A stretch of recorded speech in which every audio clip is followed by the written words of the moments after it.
반갑습니다. 구름책방의 김상우입니다. 오랜만에 뵙겠습니다. 김일우입니다. 네, 반갑습니다.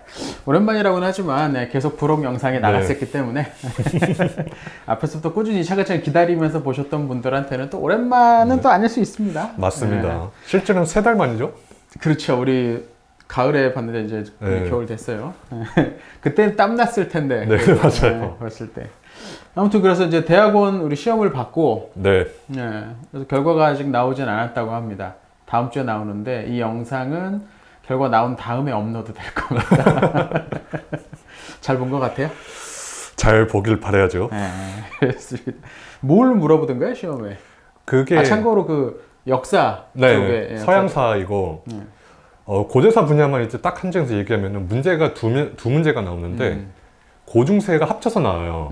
그래서 첫 번째 문제는 로마 제국 시기 때 그 통치 과정에서 일어났던 일들을 한번 얘기해 봐라. 그 통치 과정의 변화와 그때 일어난 일들. 다른 한 문제는 십자군 문제가 나왔었습니다. 그냥 다 쓰라고 네. 나온 거군요. 저는 십자군 전쟁을 적었습니다. 둘 중에 하나 골라서. 네. 네, 이런 게 대학원 시험에 나온답니다.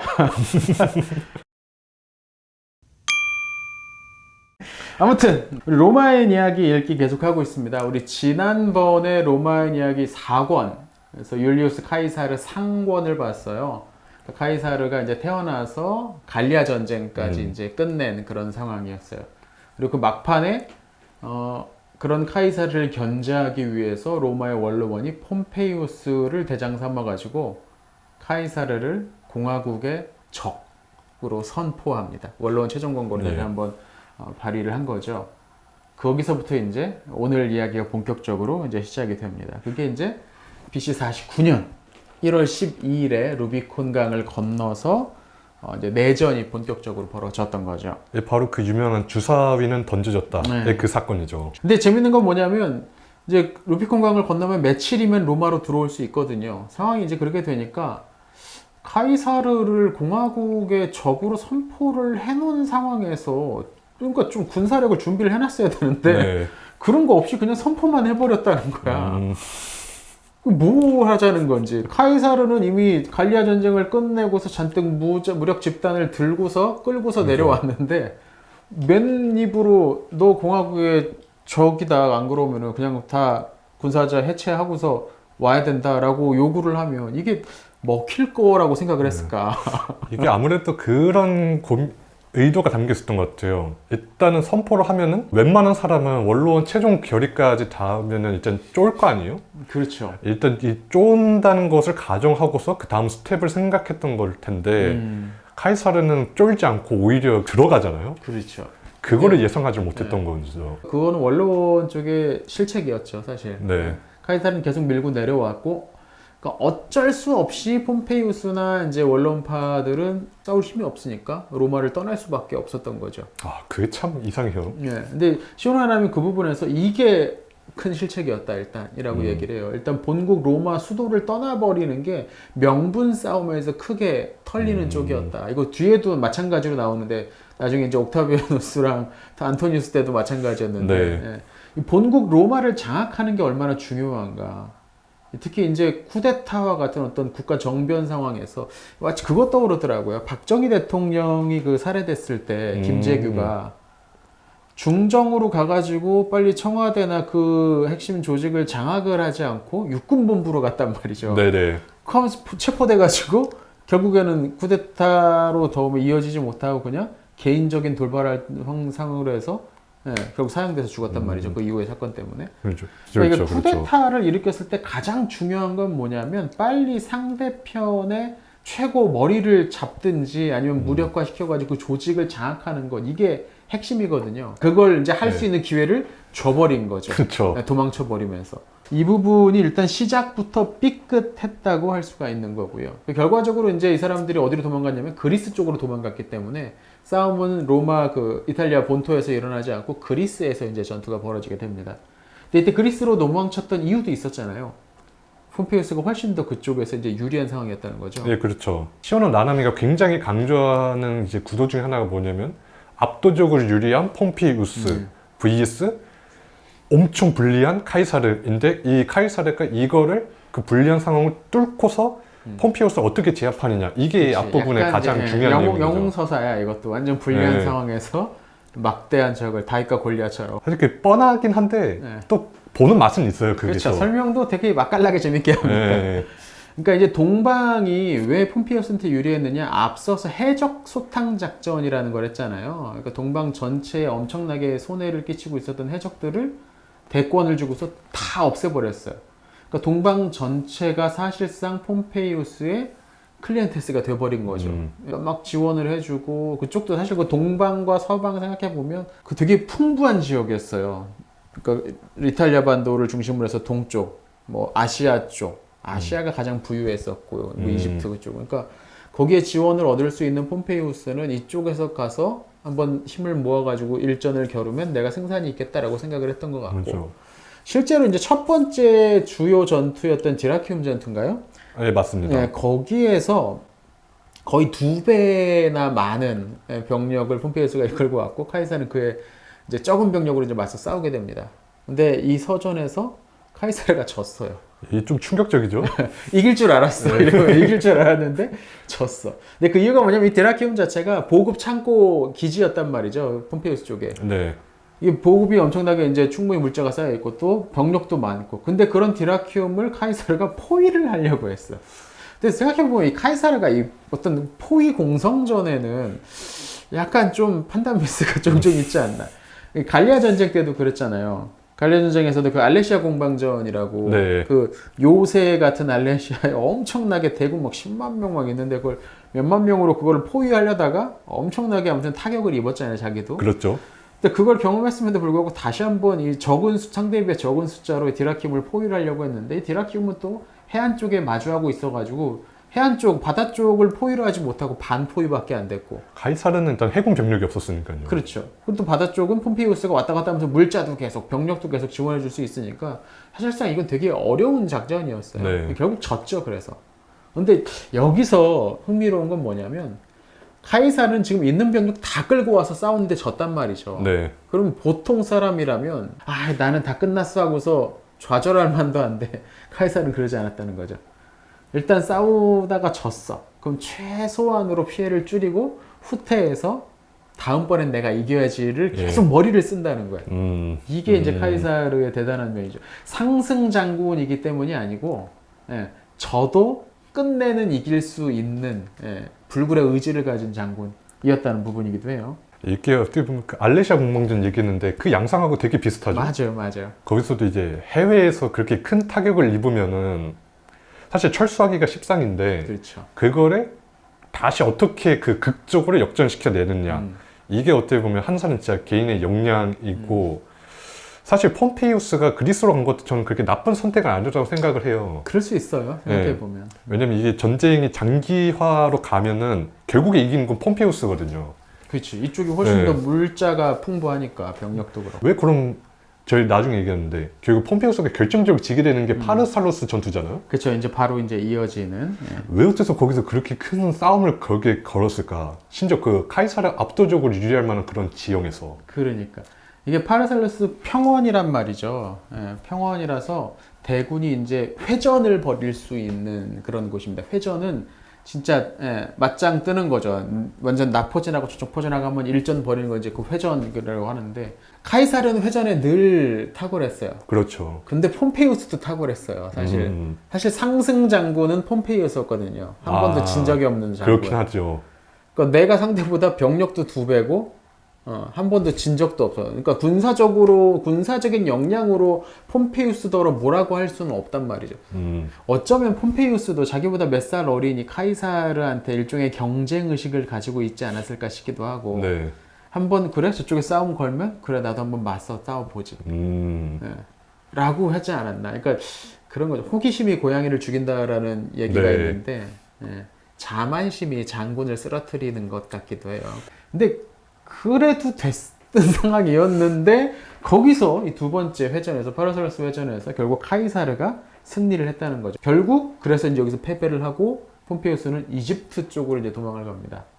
그러나 거기에서 암살을 당해서 죽고 말죠. 좀 되게 허망한 마무리예요. 그렇죠. 예, 되게 허무하게. 그러니까 암살을 죽인 사람이 뭔가 대단한 정적이나 뭐 그런 것도 아니야. 예, 정말 쩌리들, 이집트 쪽의 듣보잡들한테 죽임을 당했다는 거. 안타까운 부분이죠.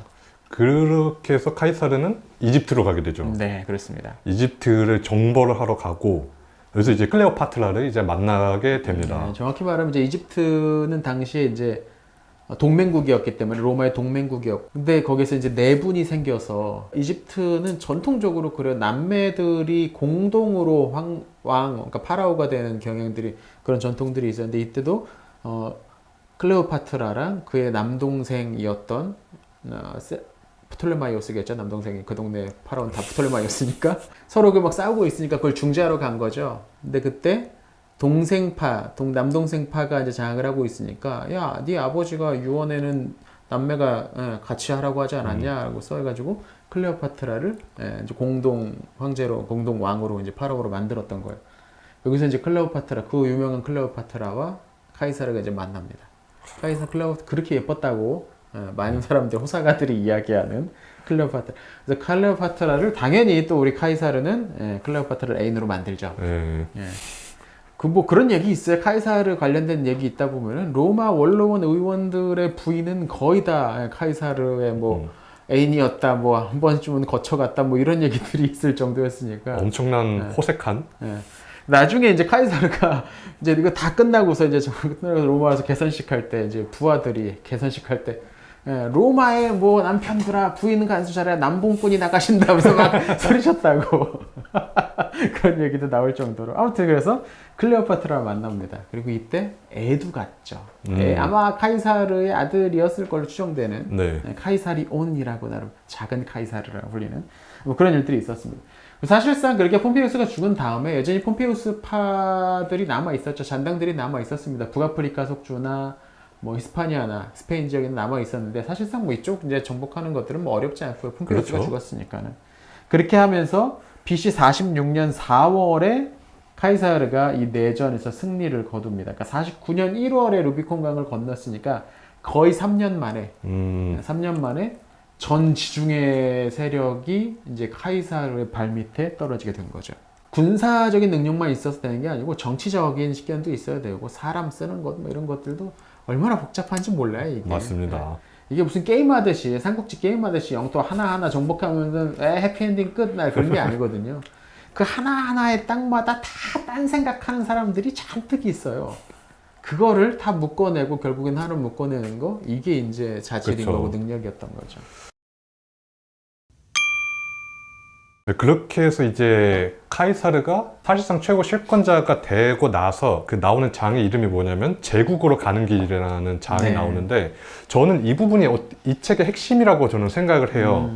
왜 그러냐면은 여기서 이제 그 시오노 나나미가 카이사르를 이렇게 높게 평가하는 이유를 엿볼 수 있는데 이제 4권부터 5권의 전반부까지가 어떻게 보면 이제 카이사르가 종신 독재관이 되기까지의 과정으로 수렴되는 경향이 있다면 다시 이제 그 정점이 이제 그 카이사르의 개혁과 그 지도 통치 과정이고 다시 카이사르 암살 이후로부터는 옥타비아누스까지 다시 그 약간 좀 발산되는 그런 경향의 이 책의 구조가 보이고 있는데 공부하는 사람이라 겁나 어려운 말들 쓰고 있죠. 유튜브에서 지금 발산 얘기 나오고 있고 막 지금.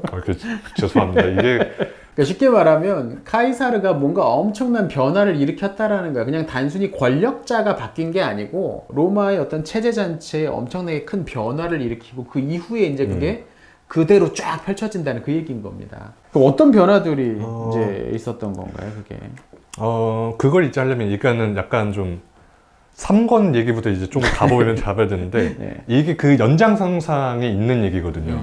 그러니까 그 지금 로마에서 일어나고 있는 사회적인 문제 가장 큰 문제는 그러니까 로마 공화정이라는 구조로는 영토가 확대된 그 로마를 더 이상 떠받칠 수 없었다라는 게 그게 가장 큰 문제인 거거든요. 그렇죠. 그러니까 공화정이란 건 그거잖아요. 우리가 앞서 설명했지만 원로원이 있고 민회가 있었던 이게 왜 이렇게 영토가 꽤 넓어지면 이렇게 어려우냐?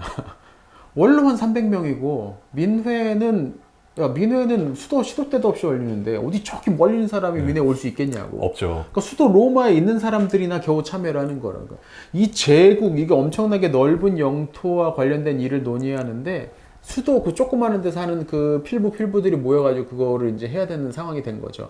왜냐면 얘네들은 자기들한테 유리한 쪽으로 할 거니까. 그렇죠. 근데 새롭게 이제 로마의 영토가 된 사람들의 사정 봐주지 않아요, 얘네들은. 그리고 그 속주 입장에선 자기네들도 어떤 좀 정치적 영향력이라는 것을 획득하고 싶어 하는데 그치, 처음엔 정복됐으니까 잠잠하겠지만 시간이 지나면서 점점 그런 생각이 들겠죠. 그리고 그게 약간 폭발한 게 그 저희가 저번에 다뤘었던 그 동맹시 전쟁 이런 것이고요. 네. 그러면서 이런 문제들을 어떻게 해결할 수 있느냐가 어떻게 보면은 이제 공화정 체제에서 되게 중요한 문제였었는데 카이사르의 개혁이 이제 이런 부분들을 건드리기 시작했다는 네. 거죠. 네. 그래서 이 책에 이제 이런 문장이 나옵니다. 카이사르는 강대해진 육체에 걸맞는 내장을 로마에 주고자 했다. 바꿔 말하면 국가 로마를 고도 성장기에서 안정 성장기에 이끌어 가려고 했던 것이다. 여기서 이제 안정이라고 하는 단어가 나오는데 이 단어가 이제 그 카이사르 시기는 물론이고 카이사르 이후 내전을 이해하는 데 있어서 정말 핵심적인 단어입니다. 그러면서 이제 카이사르는 구체적으로 어떤 개혁을 펼쳤느냐, 로마를 공화정에서 중앙 집권적 국가로 개조하는 작업을 벌였다는 거죠. 그렇게 하려면 공화정의 성격을 가지고 있는 상징이었던 두 개 기관, 예. 원로원이나 민회를 민회를 약화시킬 수밖에 없게 되는 거예요. 그런 거죠. 뭐 그러면은 원로원에서 원로원 행정 개혁을 이제 펼치는데 그게 이제 원로원 개혁과 연결되는 거죠. 그래서 이제 원로원 의석수를 900석으로 늘립니다. 그런데 늘어난 의석을 이제 채워야 되는데 이걸 어떻게 채우냐면 기존에는 전통 귀족들만 이제 참여할 수 있었는데 여기 이제 그 로마 귀족 외에도 이제 기사 계층이나 아니면 로마 출신이 아닌 속주 출신 이들로도 원로원을 될 수 있게 만든 거죠. 그렇죠. 그러니까 이게 가장 중요한 게 뭐냐면은 기존에 있었던 그러니까 로마라고 하는 이제 중심지와 그 주변 지역 사이에 중요한 장벽 하나를 허물어뜨려 버렸다. 이게 중요한 거예요. 어떻게 생각하냐면은 어떻게 대영 제국의 영국 의회에 식민지 인도 출신의 의원들이 이제 들어오는 것과 비슷한 그런 문장도 한번 보였던 것 같아요. 네네 있었어. 네, 그리고 또 여기서 중요한 게 이제 그러면은 이렇게 새롭게 원로원 의원이 된 사람들은 카이사르 덕분에 그게 된 거니까 카이사르한테 정말 엄청난 감사와 충성을 느낄 수밖에 없게 되는 거고. 그렇죠. 그러면은 이제 원로원은 기존에는 원래 카이사르 반대파였는데 점점 더 이제 카이사르 쪽으로 기우는 경향이 보일 수밖에 없는 거죠. 이제 카이사르의 클리엔테스가 되는 거죠. 네. 이제.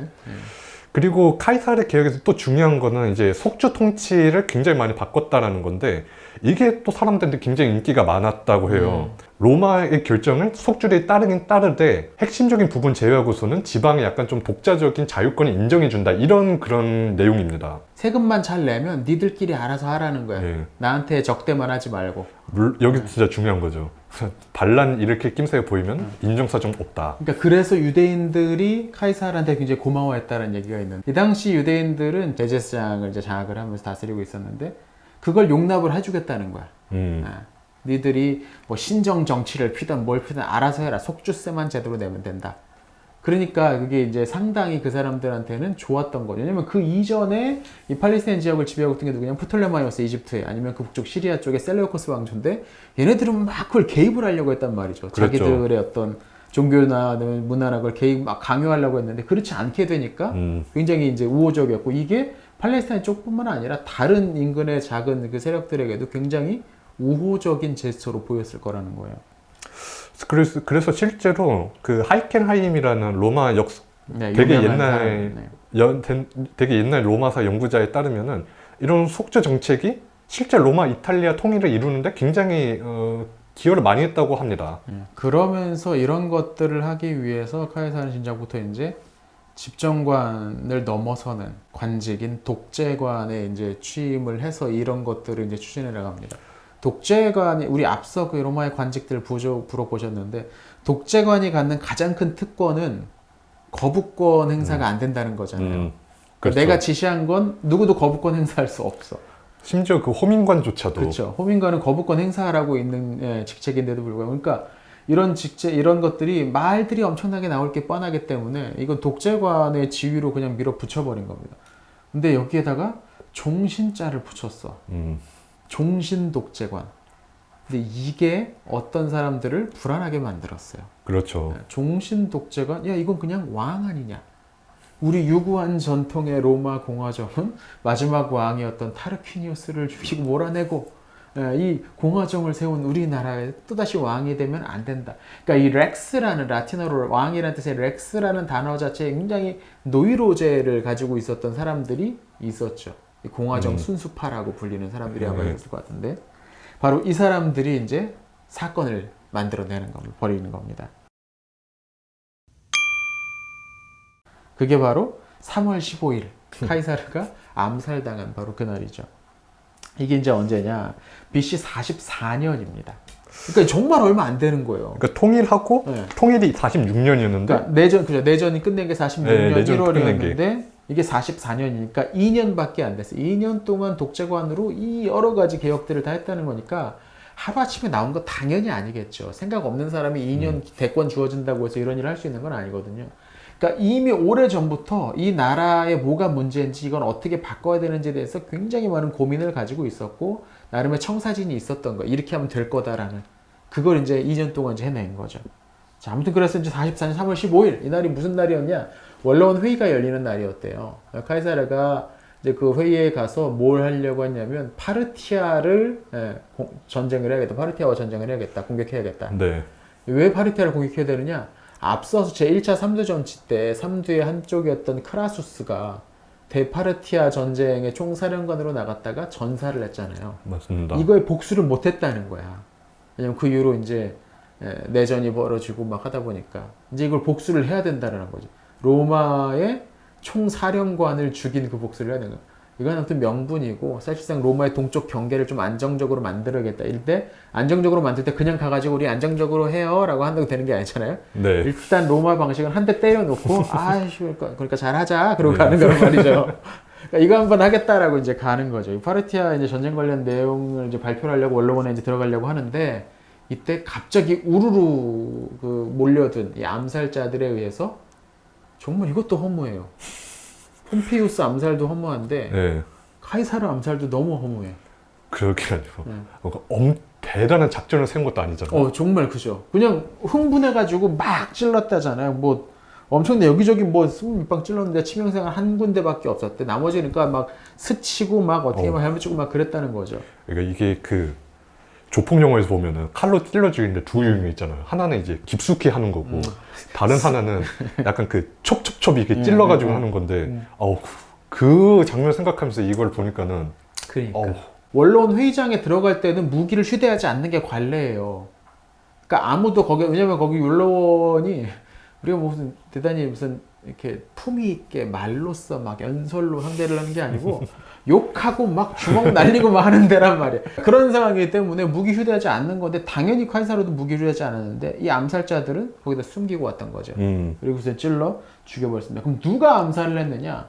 예로부터 이제 가장 많이 이제 사실 이게 알려진 게 줄리어스 시저라고 셰익스피어 희곡 있잖아요. 네. 그것 때문에도 그게 막 공연도 되고 하니까 더 많이 이제 알려졌는데 핵심 인물이 일단 브루투스입니다. 마르쿠스 브루투스인데 이 사람이 누구냐면 세르빌리아의 아들인데 세르빌리아는 당시에 로마에서 가장 잘 알려진 카이사르의 가장 오래 만났던 애인이래요. 그러니까 이 브루투스가 극아이의 극티예요. 제가 보면 생각해보면 극아이의 극티야. 근데 자기의 재능이 저렇게 높이까지 올라서지 못한다는 걸 아니까 늘 우울해. 머리는 좋아. 근데 머리 좋은 게 더 문제가 뭐냐면 머리가 좋으니까 내 한계가 어딘가가 보이는 거야. 뿐만 아니라 이 브루투스는 이전에는 폼페이우스 파였다가 카이사르가 너무 쉽게 용서해줬어. 패배하고 나서. 그 다음에 이제 카이사르 밑에서 이제 뛰어다녔단 말이죠. 이게 또 자괴감이었을 수도 있고. 그럴 수도 있죠. 난 공화정의 이상을 해야 되는데 지금 왕이 되려는 저놈 밑에서 우리 엄마 백으로 내가 여기 와가지고 이러고 있다는 게 이게 되게 억울했을 수도 있고. 또 그 브루투스 가문이 되게 유명하잖아요. 그렇죠. 그러기도 하고. 그리고 그 마스터즈 오브 로마 시리즈 보면은 콜린 맥컬로는 이 브루투스랑 카이사르의 딸이랑 어린 시절에 약혼했었다. 이런 설정 거기다 더합니다. 재미난 설정. 그런 설정 더합니다. 그러니까 아무튼 이제 이 사람. 근데 문제는 뭐냐면 이 사람은 그런 암살을 조직할 역량이 있었느냐? 없었다는 거예요. 되게 우직한 사람인 거죠. 네. 뭐 실제로 이걸 꾸민 사람은 누구냐? 그 유명한 카시우스라는 인물이었다는 거죠. 약간 서로 인물이 되게 대비되는 게 브루투스는 되게 그 극I고 극T라고 하시는데 카시우스는 진짜 극E에 완전 논팽이 스타일이거든요. 줄리우스 시저에 나오는 이야기입니다. 그러니까 저도 이제 그 셰익스피어 드라마를 보고서 이제 판단한 바로는 그것만 봤을 때 판단한 바로 이 카시우스는 완전 논팽이에요, 논팽이. 왜 이 카시우스가 암살자에 덮겠느냐? 시오나나미는 대우를 충분히 카이사르가 해주지 않았을 것이다. 카이사르가 카시우스를 그렇게 대우하지 않았던 건 걔 능력의 한계가 있었기 때문일 것이다. 라는 식으로 이제 평가를 합니다. 네. 그러니까 카시우스가 자기 이제 처우에 대한 불만을 했는데 나는 또 명망가는 아니야, 얘는. 그러니까 내가 뭐 우리 공화정을 위해서 뭔 일을 하겠다 그러면 아무도 안 믿을 거야. 네가? 그러니까 거기에 바지 사장으로 세워둔 게 브루투스였을 것이다. 그렇죠. 라고 이야기를 하고. 여기 또 한 명의 브루투스가 데키우스 브루투스라고. 이 사람은 갈리아 원정 때부터 카이사르를 따라다녔던 군단장급 인재입니다. 근데 이 얘가 여기에 들어갔다라는 게 조금 또 이제 흥미로운 부분이에요. 그 얘기 있잖아요. 이제 마지막에 칼로 막 찔릴 때 브루투스 너 맞아라고 하고서 이제 죽었다는 이야기가 이 줄리어스 시저에 네. 여기 나오는데 그때 브루투스 너 맞아를 보통은 이제 마르쿠스 브루투스라고 봐요. 왜냐면 내가 내 애인의 아들이라서 내가 아주 잘 봐줬는데 네가 나를 보통 그런 식으로 이제 그래야지 이제 뭔가 좀 여자도 끼고 뭐 끼고 하니까 그런 감이 있으니까. 근데 어쩌면 그 브루투스는 아마 데키우스 브루투스이지 않겠냐. 갈리아 원정 그 6년 7년 동안 내 밑에서 신복으로 같이 따라다니면서 나를 잘 알 거라고 생각했는데 네가 아마 요런 발음이 아니겠냐라고 이제 하기도 하더라고요. 네. 자, 근데 아무튼 그렇게 해서 이제 죽였어요. 죽였으면 뭐 해야 돼요? 아까 뭐, 얘기했잖아요. 차지해야죠. 쿠데타를 일으킬 거면 빨리 권력기관을 장악을 해야 주요 권력기관을 장악을 해야 되는 거예요. 군이라든지 아니면 핵심 정보부서라든지 최고 행정부서라든지 이런 것들을 삼부 요인 핵심 총리 말하는 그런 거 장악을 해야 되는 건데 얘네들은 아무것도 안 했어요. 그러니까 이것도 되게 황당한 거죠. 최고 권력자 종신독재관을 죽였어요. 종신독재관은 신성불가침의 권리가 있단 말이야. 건들면 안 돼. 그것까지 깨면서 죽였으면 빨리 다음 스텝을 나가야 되는데 그건 없었어요. 그러니까 없었던 거예요. 계획이 없었던 거예요. 쟤 죽이면 카이사르 죽이면 모든 게 원래대로 돌아갈 거라는 정말 순진한 발상, 멍청한 발상을 하고서 그걸 죽여버렸던 거죠. 그러니까 이게 행동만 앞서고 그러니까 현실 정치에 대한 감각은 되게 부족했던 것 같아요. 정치력이 부족한 거예요. 정치력이. 그 위로 어떻게 로마를 이끌어야겠다는 로드맵이 전혀 없었던 거죠. 아무나 그 자리에 올라간다고 해서 되는 게 아니라는 걸 보여주는 일이긴 합니다. 결국 그래서 어떻게 해야 되냐면 서서히 이제 민심이 카이사르를 죽였어 하면서 민심이 또 자기들 지지할 줄 알았나 봐. 근데 아니었거든. 그러니까 왜냐면 아까도 말했듯이 카이사르 개혁이 되게 꽤 인기가 있었다고 평가를 하거든요. 그 부분도 중요했던 것 같아요. 결국 분위기가 슬슬 안 좋아지니까 불리하게 생각되니까 해외로 다 떠나버립니다. 그래서 역시 이번에도 그리스 쪽으로 이제 도망치게 되죠. 그러니까 이게 또 이 암살 가담자들이 카이사르 암살을 하면서 내세웠던 대의가 공화정의 자유거든요. 근데 이 자유에 대한 해석이 암살 가담자들은 이제 대부분 원로는 귀족파죠. 원론 귀족파들이 생각하는 자유와 이 평민들이 생각하는 자유가 달랐다는 걸 이 사람들이 인식하지 못하고 있었던 것 같아요. 을에 생각하는 이제 그 공화정의 자유, 그러니까 뭐 자기네들이 나서서 국정을 책임지고 공화정을 운영하는 그런 자유였던 반면에 평민들이 생각하는 자유는 뭐냐면은 결국 귀족 마음대로 하겠다는 거 아니냐 이런 거였거든요. 그러니까 평민들이 보기에 저 귀족들은 쥐들만 먹고 살 길을 꾀하는 거야. 그러니까 못 떠올리면 저것들 선거 때 되니까 또 시장 내려오네. 이런 느낌인 거죠. 가만 보면 다들 끼리끼리 엘리트 리그야. 자기들 리그만 형성을 해. 정말 아래로부터 올려온 사람들이 그 자리에 올라가서 뭔가 하는 거는 기를 쓰고 방해하고. 예전에도 노무현 대통령이 고졸 대통령이라고 대통령 되고 나서 되게 빈정거린 사람들이 있었잖아요. 많았죠. 서울대, 법대 뭐 이런 사람들 리그가 다 있단 말이죠. 그러니까 자기들의 못 미치는 사람이 나오면 자기들한테 일단 위협이라고 생각하니까 안 되고. 그러니까 그런 근본적인 어떤 정서적 괴리감이 있었는데 그걸 인식하지 못했던 것 같아요. 그러니까 이 브루투스 뭐 이런 극I의 극T에서 자기 혼자 책 읽으면서 이거지 하면서 이걸 얘기해줘야지 하고서 나갔는데 아무도 듣지 않는 그런 느낌이었던 거죠. 결국 이제 도망가 버리고 이때 이제 카이사르의 유언장이 이제 발표가 됩니다. 이 유언장이 아주 충격적인 유언장이었는데 이게 뭐냐면 후계자가 지명이 되어 있는데 그게 옥타비아누스. 예.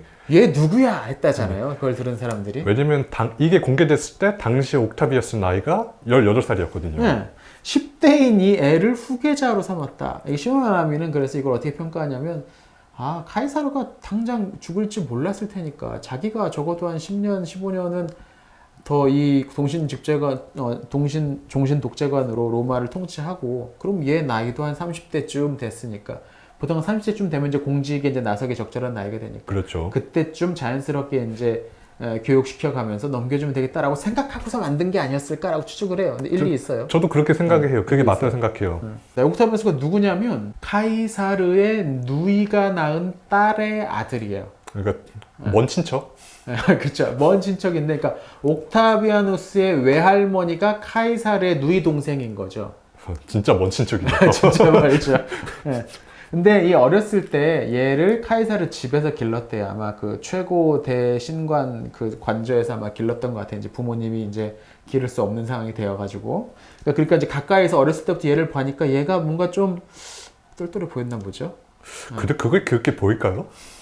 그럴 수도 있는 거지. 이제 어렸을 때 보면은 보통 먹을 거 있으면 애들 서로 갖겠다고 이제 싸울 텐데 네. 어떤 애는 딱 가가지고 자 봐봐 우리가 너 이렇게 하고 이렇게 해가지고 이걸 하는 거야 라고 이렇게 오늘 앞에서 보면 이거 요놈 좀 뭔가 델론 같은데 싶을 수도 있고 문제는 뭐냐? 강력한 경쟁자였던 안토니우스가 있었다는 거죠. 옥타비아누스에게. 그렇죠. 그래서 이 안토니우스는 사실 군부의 이제 실세인 거고 옥타비아누스는 후계자라는 지명받은 건 있는데 다른 건 없는 상황. 예.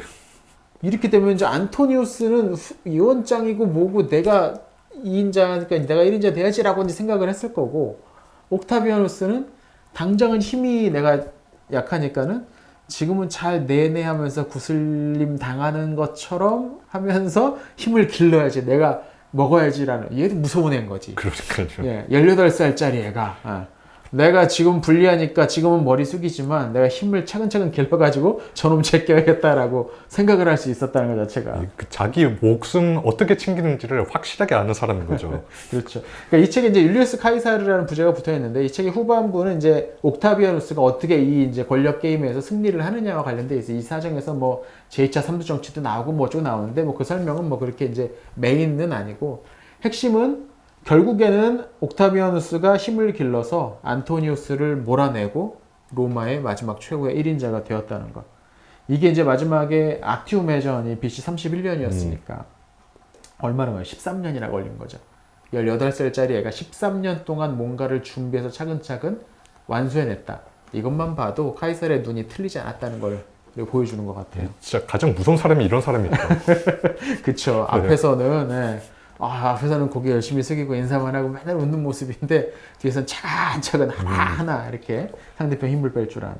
이 책에서는 잘 안 나오는 내용인데 그러면 당시 원로원은 뭘 하고 있었을까가 이때 되게 중요한 내용이거든요. 원로원이 뭐 하긴 했어요? 그러니까 하기는 했어요. 이게 잘 안 돼서 문제인 거지. 이 원로원이 무엇을 했는지 그리고 왜 무엇을 실패했는지를 봐야지 로마 공화국이 왜 결국 무너질 수밖에 없었는지를 알 수가 있거든요. 그러니까 사실 카이사르가 죽은 상황에서 원로원이 주도적으로 뭔가를 했다면 안토니우스도 정치력이 부족했으니까 네. 뭔가 일이 일어났을 수도 있었을 것 같긴데. 그러니까 근데 그게 가장 큰 문제점이 뭐냐면 원로원이 정치력이 없었다는 거였거든요. 이 시대 원로원이.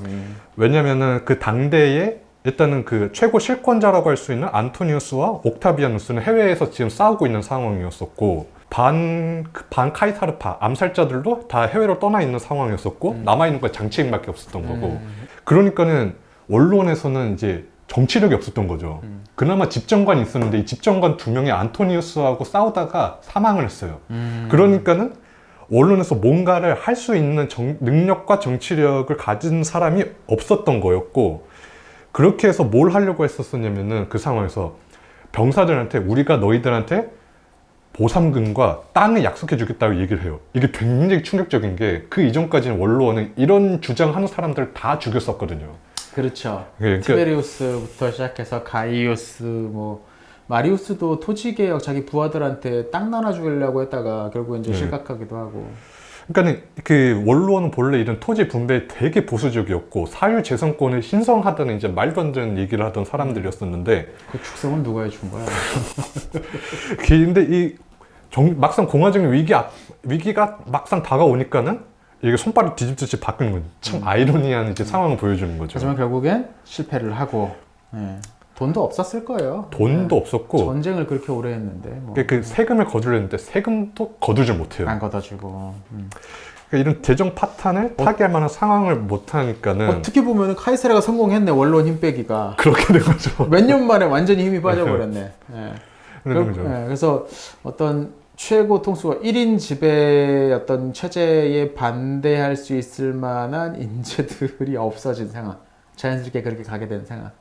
그래서 이제 카이사르 이후에 로마의 정치 제도는 공화정에서 재정으로 이행된다라고 이제 보통들이 보죠. 마지막에 이제 공화정의 마무리를 담은 책이니까는 이걸 한번 좀 돌아보는 입장에서 책 한 권 추천드리자면은 데이비드 귀인이라는 로마사 연구자가 있는데 그 사람에서 로마 공화정이라는 책이 있습니다. 교유서가 첫 단추 시리즈로 나온 입문서고 되게 얇아요. 얇고 내용도 되게 알차고 하다 해서 그 책을 읽으면서 다시 한번 그 영상의 내용을 복기해 보는 것도 좋을 것 같습니다. 네. 자, 이렇게 우리 카이사르의 이야기 2권 정말 무겁게 거의 한 1800페이지 이상 되라는 이렇게 큰 이야기로 이제 오늘 마무리가 되겠습니다. 로마 이야기 5권 읽기 마치고요. 다음 6권에서는 초대 황제 이야기로 이제 넘어가 보겠습니다. 자, 오늘 영상은 여기서 마치겠습니다. 감사합니다. 감사합니다.